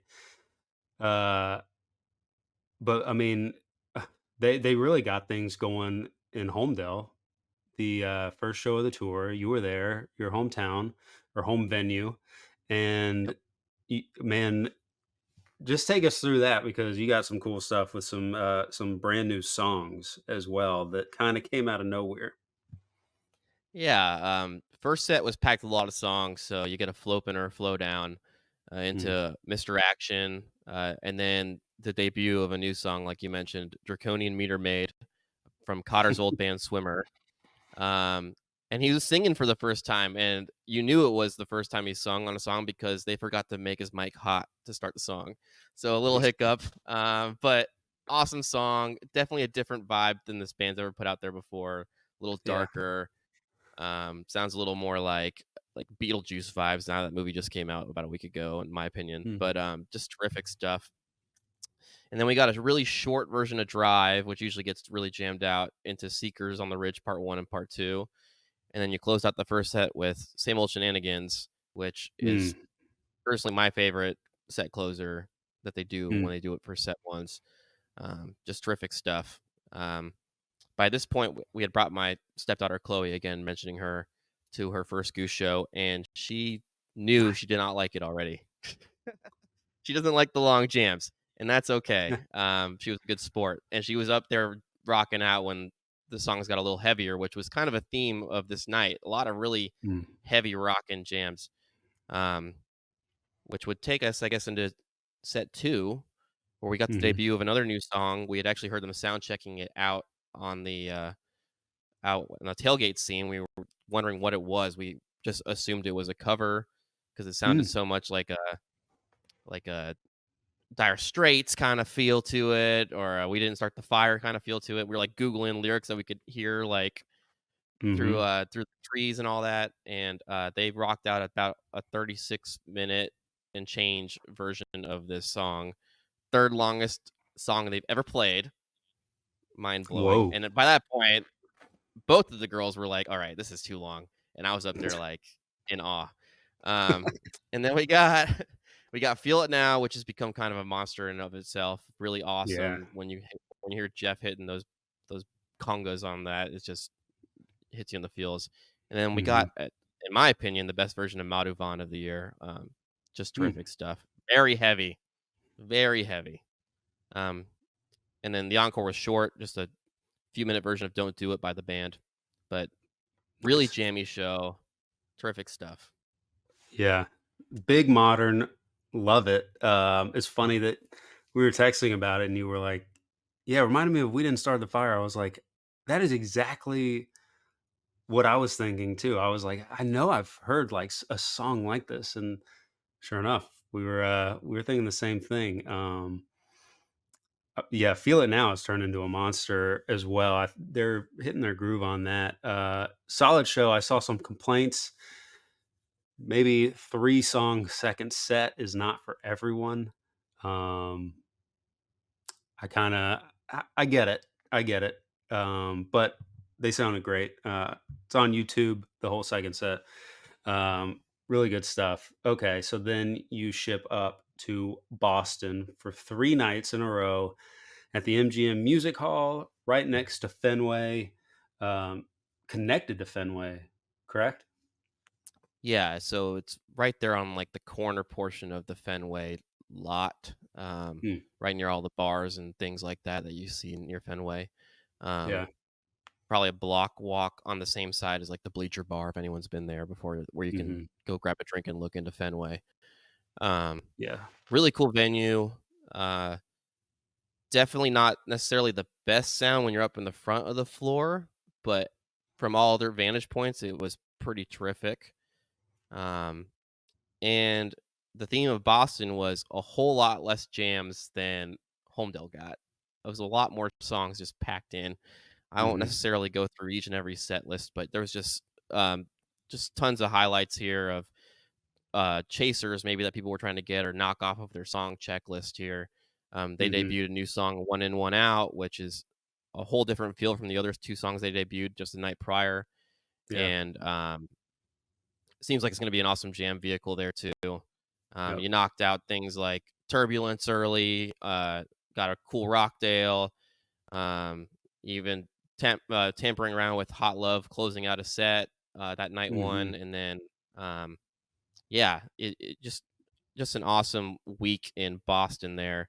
Highlighted, in my opinion, by just knocking out like some of their biggest hit or chasers, like Autumn Crossing on night two, for Oh. instance, getting Travelers into El the Wise.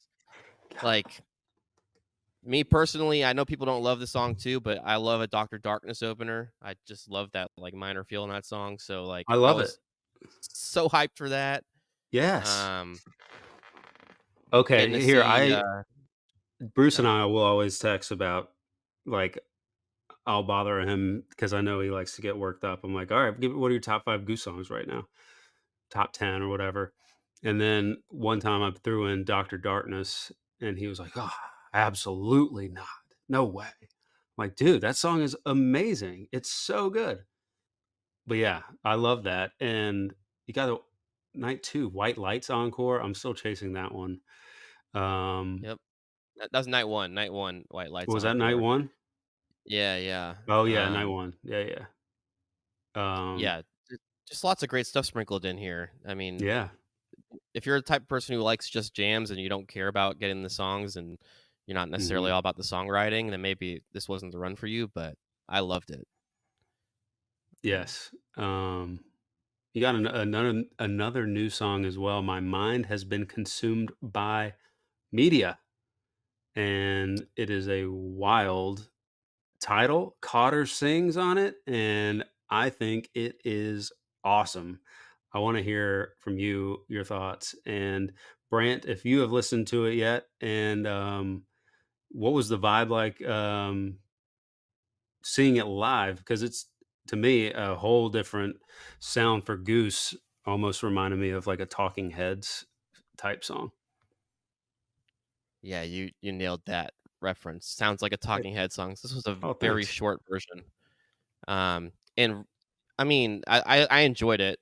I know it's not necessarily for everybody, but it was definitely like a little bit jarring to hear that coming off of like a beautiful Silver Rising just Mm, before it, and then being followed up by Yeti. That was more fitting than coming out of yeah. Silver Rising, but it was like I think it was about 3 minutes long. I can't remember exactly how long it was. Felt very Hmm. short, but let Cotter sing. I love it. Yeah, we were talking about it before we started recording, but I think it's great that Cotter's getting an opportunity to sing. I think in this little, we're in the beginning of a new era for Goose, and I think it's cool looking at sets and seeing them, bringing out songs that were his and giving him opportunities to shine a little bit. I'm not nearly in the Goose world as much as you all are. I'm just kind of enjoying listening y'all talk, but just kind of keeping tabs on sets. as I do. It's been fun seeing them, break out these new songs and doing things that, you maybe been following Goose since 2019, maybe you started in 2022, but you're seeing a lot of things that haven't been done before right now with this year. And I think that's an awesome time to, be a fan and hop on the Goose train. It's one of those things, like, just jumping ahead a little bit, you're getting like all these firsts for the band if you start going to shows. So Mhm. for instance, they started off set 2 with Echo of a Rose, which is one of their biggest, jammed out songs, and they didn't finish it, and everyone was all bummed out after the show, like, "Oh, I love the ending to Echo of a Rose." And then they come back night 3 and they just throw it into the set list randomly, and they had never split the song up like that before. So you're getting like Mhm. all these kind of like DMB almanac-y kind of stats that are getting tracked by fans in the Goose community, and it's just really an exciting time to be a fan. It is. It's so cool. Like as much as I love DMB, there's something about seeing a band on the upward trajectory and they are just like, I mean, full steam ahead. They are surging and like you need to go see Goose if you haven't already. And I mean, they're unlike any band I've seen. I think it's impossible to not have a good time at a Goose show. They also, they don't play as many songs in a set as DMB, but they don't repeat songs. Like we're in, you saw the first 4 shows of the tour, and they did not repeat a song, correct? Not one repeat, no. Yeah. And another thing that's kind of unique about Goose compared to going to a DMB show is you could see it, like, if you watch the Nugs videos, but they have a clock on the stage there, and they're very conscious about time, and they're going to play up until the final seconds before Mm. curfew almost every night. You're never gonna get one of these situations where you're like, "Oh, it's 10:15 and curfew was 11. Man, I wish they'd played longer." They're gonna just figure out a way to jam and have a good time Mhm. until the bell rings. Absolutely. I think another cool thing that they do that, we've talked a little bit before about it would be awesome if DMB did it, but they play different versions, uh, of the same song. So you get Indian River in Boston. They play the 80s synth version. You go SPAC and they open with Atlas Dogs and it's the indie groove version and which is incredible. Um, they play great covers that they just really make their own, similar to D&B. Um, but they're always changing them up too. You really don't know what is coming next. Yeah, after Boston, they did 2 nights at SPAC, huge shows for them, and I love that they went Hot Love and The Lazy Poet as an encore song because that song, I feel like another new one came out of nowhere, uh, and has just been Well, seems like they've been playing it for forever. I was gonna Um, say what's wild about that song is that's originally written by Visudo, the precursor band to Goose, and it was the first song they had ever written in that band, and then they never played it as Goose till this year. And it's just insane. circling They have a back ton of to, songs like that too. I was gonna say, just circling back real quick, one thing that's cool about Goose too is they're so in touch with the community, the fans, and Mhm, they'll release videos of all kinds of stuff like on your YouTube for you to just watch anytime you want, more than mhm, any other band I've really seen out there. But a cool moment of night 3 of Boston was that mhm. uh, the Caruso family, who runs the El Goose Times, which is like a fan made newspaper for the band, they had been chasing Shamalama Ding Dong, the cover from Animal House, and Yes. they changed the set list and they shouted them out at the show, like, "Hey, this is for our friends, the Carusos. Let's play this." Like, you would never see that at a DMB show because they're still like so small in a lot of ways compared to a Yeah. big act like DMB, even though they're blowing up. So I think Mhm, that's so cool. And then going back to SPAC, they blew the doors off the place. I mean, they blew the roof off the place at this point. Um, yeah, messing with set list design like that, putting Hot Love wherever it can go in a set is cool, mhm. but um, I mean, they brought back a cover Christmas card from a hooker in Minneapolis. That show that hadn't been played in 4 years. And no one Yeah. thought was people would see that again, kind of like a blackjack kind of vibe we were talking about before. Mm. Get an epic version of songs like Arrow, which are always heaters, but they seem to rise up for these big moments, for these big venues like this, and they just play like the best versions of these songs and probably some of the best jams of the year here at SPAC. Um, Especially night two. Like I think uh your guy in Osiris, Ryan Storm, loved this set too here. Oh yeah. And I chatted with him a little bit at Boston, but Mm. he was looking for the jams and just wild stuff at SPAC. So Oh yeah. you get kind of your fill. You get your fill of whatever. You get lots of songs some shows. You get great jams some shows. Yeah. I mean, there's something in it for everybody. Even like I went to the Charlotte show and they started playing "Love's a Battlefield," and Danielle was like, "That Benatar! Oh my god, what?" Uh, so I mean, they just have such a cool vibe and perspective. I feel like they're doing it. They're not the Grateful Dead. They're not Fish. They're doing it their own way, and that's what I think is really cool. Much more approachable as well to get into. Um, okay, so Boston, then they go to SPAC. Then you make your way down to Seaville, the home of DMB, to see Goose Yep. at Ting Pavilion. Sold out show, small venue. Uh, what was it like seeing your new favorite band in the home of your old favorite band slash current favorite band? Uh, They're my but favorite. My yeah, favorite. it's like picking a favorite kid. You can't. They're both amazing. What was that like? And did you do anything fun in Seaville? So Ting Pavilion, it's really cool. You can just kind of like walk up to it anytime you want. When there's not playing a show there, it's right there on that main downtown strip. But just gotten the night before. I met up with some friends. The Berger family, shout out to them. They run the Posters in Every Direction podcast, and they actually ran into the band checking into their hotel. They pulled up right Yes. behind them in the same hotel. Um, and so they had mentioned to Rick and the guys like, "Oh, we're gonna go to Miller's later. You know, we love DMB, so we're gonna go check that out." And Rick was like, "Oh yeah, I love DMB too." Apparently, so we went to Miller's to grab a beer and a bite to eat, and saw lots of DMB and Goose shirts in there, which is Oh. cool. Um, just spent the day hanging out downtown. We went out to actually to Blenheim for a little bit and chilled there. Mm. Um, so just a really relaxing day up to the show, and then yeah, went to the venue, which really small. The lines there are kind of a disaster. They only have like one bathroom, and then the merch line was like wrapped around the venue essentially, like the one side of the Oh. venue the entire night.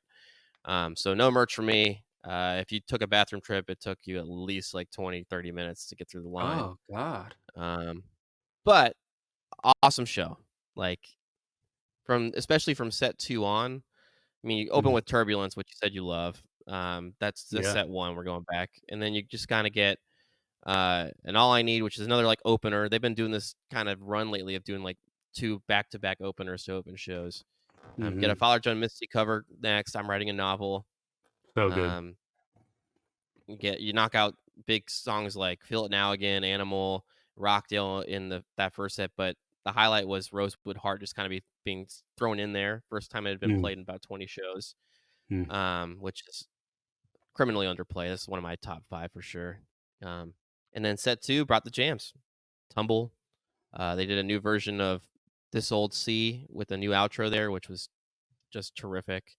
And Tumble's been a monster all year. If you guys are not familiar with Goose, that is a song you want to be checking out in 2024. Just Cotter's breathed some new life into it.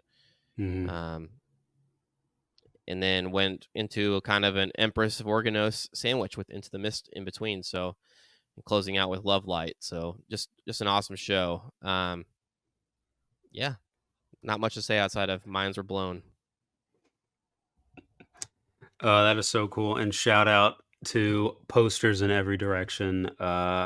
Was texting with them. They were ecstatic about meeting well, they met Rick and Jeb and Trevor, and then later on met Peter. So for the five, pretty incredible. Said they were the nicest guys ever, and no, I just love that. You love when you hear of people running into um, band members, and they're like, they actually are nice guys, like you hope and think they're going to be. So what a cool experience for them, and for you getting to document this opening to the fall tour. Yeah, met a ton of cool people, and I love the Goose fan base right now. It's an exciting time to be a part of that community. Hmm. Um, I feel bad we're not letting Brandt talk much here. So, you have I any know. thoughts on any songs that you liked, I or mean, that I let got them some Jump Goose in. entice you? thoughts. I know they're going to be. Let's hear them. I know they're playing in Waukee, Iowa. I think on Sunday, and I'm originally from Iowa, so I think it's the band's first ever trip to the state. Um, my parents are going to that show, and I'm excited to hear their thoughts on Goose once they are exiting the venue. I told them to bring their sunglasses, and I'm anxious to get back to a show. Alex, I don't know how much you know about my history with Goose. I did a nice run last year that included the three Ryman shows, but I've not seen them since Birmingham last year. And I'll catch them when they come to Nashville. I'll catch them when I'll be at Goose Miss. I'm going to that for sure. And then right before we started recording, somebody asked me if I was interested in doing New Year's Eve in Austin. So we'll see how the work schedule lands, and maybe I'll wind up down there. So I'm kind of itching to get back Mm. into it. Obviously, I've been hitting DMB shows really hard ever since my Goose run ended. So I'm ready to kind of dive back in. It's fun watching or listening to two of you talk about it. It's getting me excited for the Nashville play that's coming up. And I don't know, maybe next time all three of us are chatting, I'll have a little bit more to share. But I'm chasing Doc Brown. That's what I want to hear. Oh, Mm. that's a great one. They played that one in Yeah. Boston. It Yeah. was awesome. I saw the memes. Okay. Um, What's your favorite yeah. Goose song, Brant? That's a good one. I am a big fan. It was actually the Bon Iver cover they were doing. I know it's not a Goose song, but that was like my first chase. And then right now, I mean, you can never go wrong with Tumble. I'm seeing it on that set Mm. too. I definitely heard that. I think they played that one twice. That or that and Thatch were kind of my two favorites when I first saw them live. Yeah. Oh yeah, monster songs. Yeah, can't go wrong there. Yeah. That start of Thatch is I feel like it just gets the crowd going. Yep. Man. Okay. So that's your favorite song. What song do you guys want to hear at Goosemas? Ooh. One song. Not a cover. Just a Goose song. I was gonna say I have lots of covers on the mind. Yeah. Um, I would love to see, and kind of rolling it into what just happened last night in Chicago's show. I would love to see a Jive Fecta actually, a Jive one into Mm. two into Jive Lee. That'd be That's cool. so Yeah. rare. Um, so cool.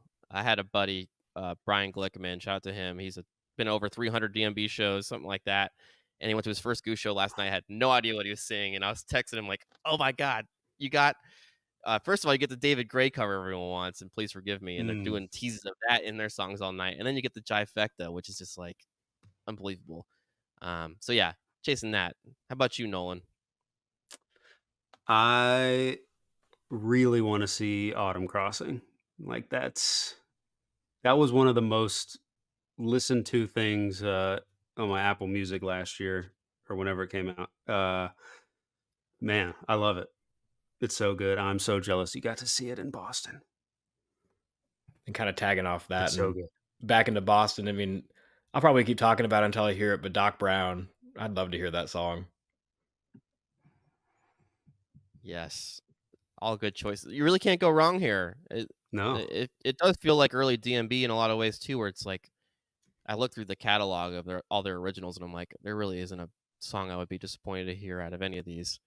Um, I've only been Yeah. really invested in listening for really since Dripfield came out, so it's all very Mm. new and exciting for me still, just a couple of years, but Yeah. I know maybe some fans who've been here all along feel a little differently about a few songs, but I everything is so amorphous and changes every night for the most part Hmm. that like I think that things can they keep things fresh. Like you're not gonna get bored by listening to the same song a few times if you happen to hit it a few times during a tour or something like that.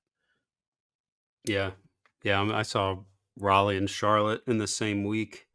Um, and they kind of sandwiched those three Fox shows in Atlanta, and I don't think they played a repeat in all five of those shows. So I mean, it's ridiculous, and I've said it so many times on here before, even though this is a DMB podcast. But I mean, Rick just is determined to melt everyone's faces off every single show. The guy is a demon. He's incredible. Like his playing is it's unlike anything I've ever heard before, and then he has a great voice on top of it. It's ridiculous. It's like it's like Michael Jordan or being a pro basketball player who is also a scratch golfer. You're like, "What? How are you good at all of that?" Doesn't make sense. Some guys just have it all, man. Oh yeah. Like He's Dave and it's Tim and unreal. one human. That's a good way to put it. Yeah. Just And not to aliens. mention, I mean, not to diminish the other guys, like everyone in the band is Oh ridiculously yeah. talented. I Yeah. think even to Peter, who plays the keys and guitar, and he sings. It's like the secondary singer in the band for those not familiar. And he literally joined the band after playing the keys for like 3 weeks. Like he had never played the keys before. He was just a guitar player. And every Mhm. tour, it's exciting to watch how much better he gets with the instrument, just from a technical playing ability, but also like he's learning more about using different effects and adding textures to songs. And it's just like Yeah. continually leveling up and leveling up and leveling up. It's just so awesome to see. It feels like they're all doing that at once. Like they are all just like improving at like a crazy rate as well. What did Peter do in Boston? They played The Way It Is, Bruce Hornsby, and then he played it at the beginning of Empress. I was like, Yeah. damn, that was so smooth. Like I don't know how he decided on that, but it fit perfectly. I was like, all right, Peter, that's well done. Well done. Yeah. Please go see him if you haven't pulled the trigger yet on going to see Goose, because, or maybe don't, so we can all keep our access to tickets. I don't know. Oh yeah. I'm torn on that one. Oh yeah, you guys wouldn't like them at all, actually. They're really stuck up and not good. Yeah, but what a good time Yeah. to get involved with that band, and I know they're all around our age, so they've Mhm. got that room to grow. They're going to be hopefully continuing to play music for decades upon decades more, and it's exciting to see them continue to improve their craft as they move through their career as a band. And I think it's exciting to get in now, and you'll be able to tell some great stories 10, 15, 20 years down the road.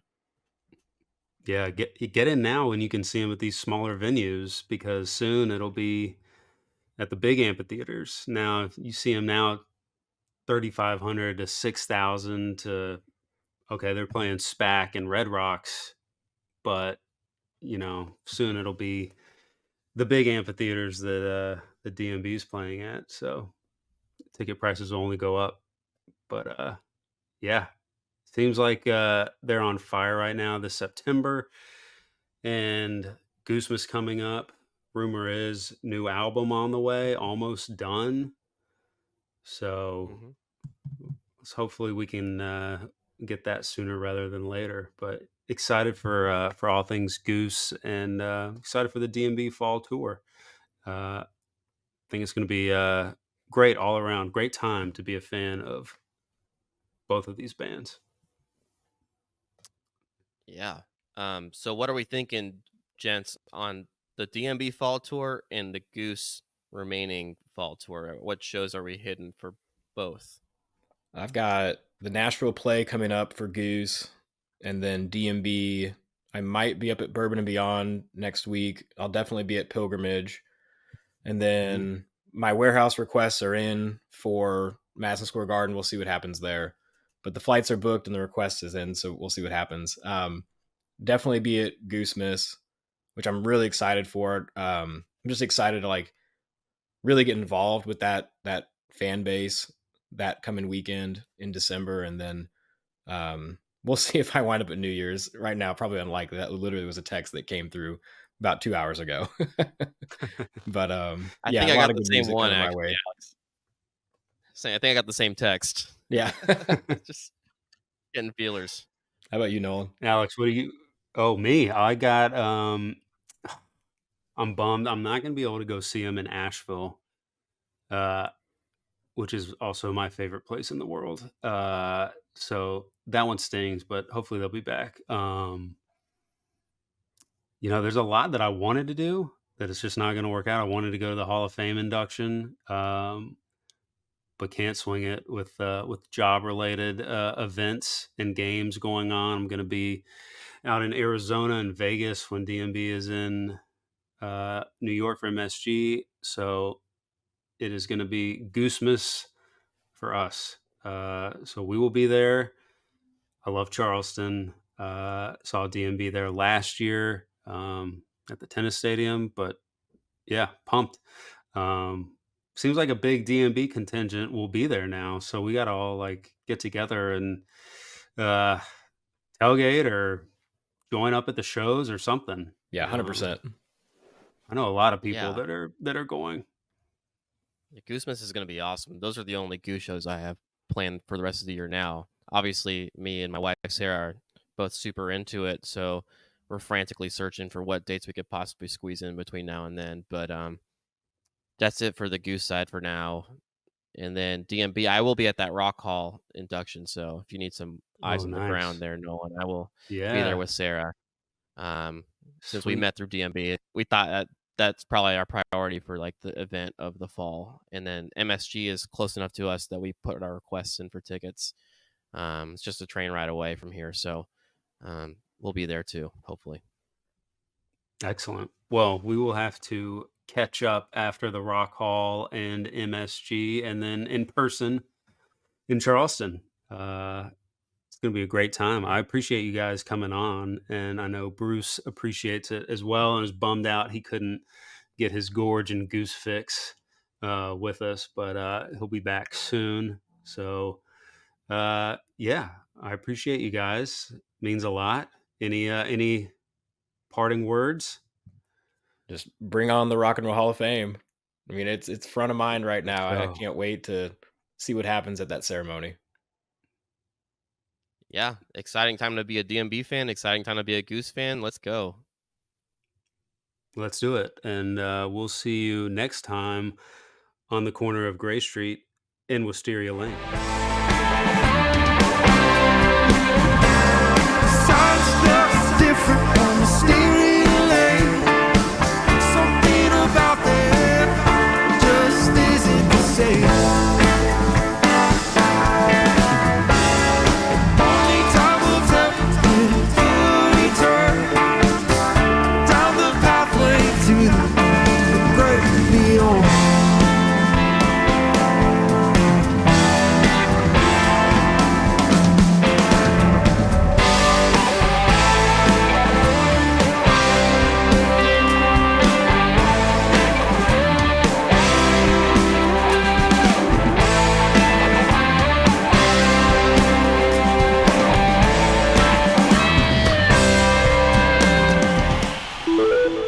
Osiris.